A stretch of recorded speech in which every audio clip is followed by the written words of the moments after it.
Буддийн сургаалд орчлон хорвоогийн бүх зүйл арга билгийн тэнцвэрт харилцаанд оршино гэж үздэг. Түүний нэг нь бол хүн байгаа. За хүнд сэтгэл гэж байхад бие мах гэж бод гэж байна. Хүсэл мөрөөдөл гэж байхад үйлдэл гэж байна. За эр гэж байхад эм гэж байна. За байгаль дэлхийн хувьд бол газар гэж байхад тэнгэр гэж байна.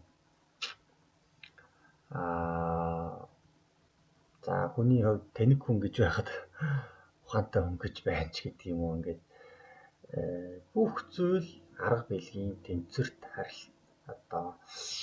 ийм оршиж байгаа гэж үздэг. Тэгвэл яг хүний амжилт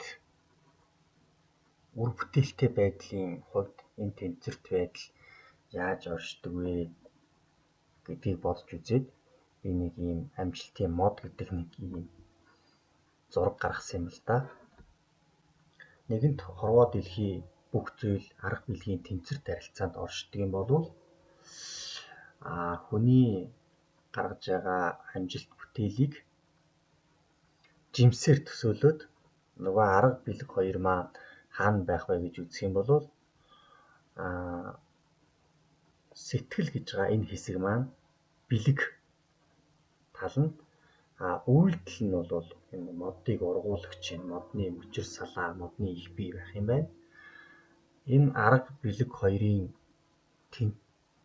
төгс сайн хоршсон тэнцвэрт харилцааны үр дүнд бий болж байгаа зүйлүүд нь энэ жимс байх юм байна гэж. За жишээ нь би энэ слайдыг өмнө нэг сургалтын дээр үзүүлж ярьж ирсэн л да. Жишээ нь хадгаламж өсгөх тухай тэр сургалтын дээр яриа болсон. Хадгаламж өсгөх тухай жишээ аваад үзэх юм бол хадгаламжаа нэмэгдүүлэх гэсэн хүсэл эрмэлзэл нь сэтгэл нь болж байгаа.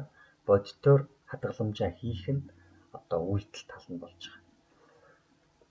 байгаа.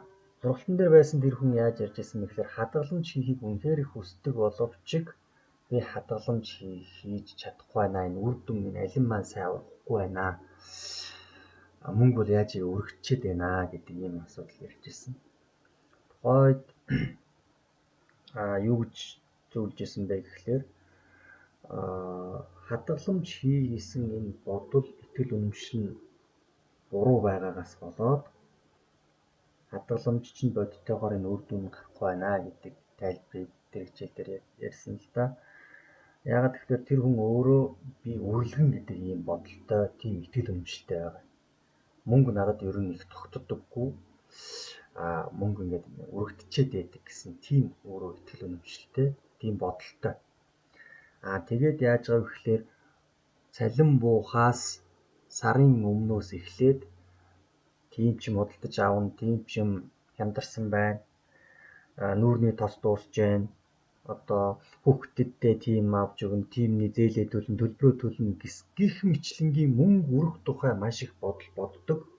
Тэр нь өөрөө би үрлэгэн гэсэн итгэл үнэмшлийг бий болгочихсон байхад тэр хүн хичнээн хадгаламж хийх гэж хичээгээд тэр бодол итгэл үнэмшлээс нь тэр адил үйлдэлүүд гарна.